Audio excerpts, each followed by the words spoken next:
Question दिया है a convex mirror with radius of curvature 5 metre is attached with a motorcycle to see the object behind the motorcycle describe the position nature and size of the image formed by this mirror if another motorcycle coming from behind at a distance of 5 metre. Question English में, हिंदी में हम समझा दे रहे हैं। हिंदी में question क्या कर रहा है, क्वेश्चन हिंदी में है, ये एक हमारे पास उत्तल दर्पण है जिसका जो रेडियस ऑफ कर्वेचर है यानी कि वक्रता त्रिज्या 5 मीटर है, जिसका वक्रता त्रिज्या कितना है 5 मीटर है।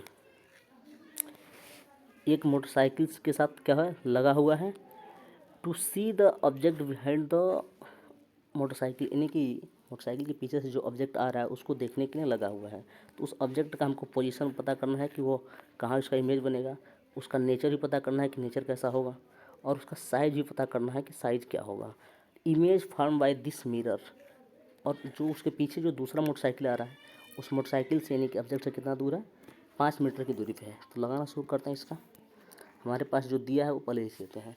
आर बराबर दिया हमारे पास 5 मीटर। आर जब 5 मीटर दिया है हमारे पास, यहाँ से हम एफ याद करेंगे। एफ बराबर होता है हमारे पास फार्मूला, एफ बराबर होता है r/2।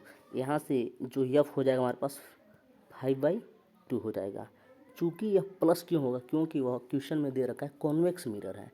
कॉन्वेक्स मिरर का जो फोकस होता है वो धनात्मक होता है, यानी कि उत्तल दर्पण का फोकस दूरी धनात्मक होता है। यहाँ से हमको यस डैश याद करना है और भी याद करना हमने लिख रखा है इसमें। जो क्वेश्चन दिया है कि उसमें 5 मीटर पीछे से आ रहा है, वस्तु जब भी रखा जाएगा दर्पण के सामने रखा जाएगा तो यानी कि ऑब्जेक्ट की जो दूरी होगा वह माइनस में ही लिया जाएगा, यानी कि वो -5 मीटर। मिरर फार्मूला जो हमारे पास होता है 1/f = 1/v + 1/u। इस फार्मूले में हम जब रखेंगे तो आप देखते हैं तो एफ का वैल्यू हमने वहाँ पे ज्ञात किया था, ये वाला एफ बराबर 5/2 पुट करेंगे इसमें, यानी कि 2/5 = 1/v - 1/5। 5 क्या है, ये u है, u जो हमारे पास दिया हुआ था। फार्मूले में रख के हम तो सॉल्व करना शुरू करेंगे तो 2/5, इस 1/5 को इधर भेज देंगे हम लेफ्ट साइड में, तो हो जाएगा 1/5 = 1/v।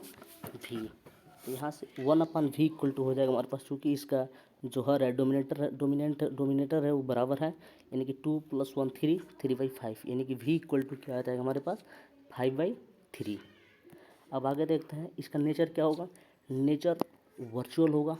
वर्चुअल क्यों होगा, क्योंकि यहाँ पे देखो प्लस आया है, भी जो आया हमारे पास कैसा आया है प्लस आया है। प्लस आया है यानी कि दर्पण के पीछे बनेगा प्रतिबिंब, तो दर्पण के पीछे बनने प्रतिबिंब हमेशा क्या होती है वर्चुअल, यानी कि आभासी होती हैं। स्मॉलर होगा। स्मॉलर कैसे होगा ये देखते हैं हम, क्योंकि यम बराबर होता है -v/u होता है। तो वैल्यू पुट करते हैं -v का 5/3 है, 5/3 रखेंगे, u का मान है हमारे पास -5, माइनस माइनस कट गया और 5 से 5 कट गया, यानी कि 1/3, यानी कि यम जो आ रहा है वो कितना आ रहा है 1/3 आ रहा है। 1/3 आ रहा है, इसका मतलब क्या है स्मॉलर है। ठीक है।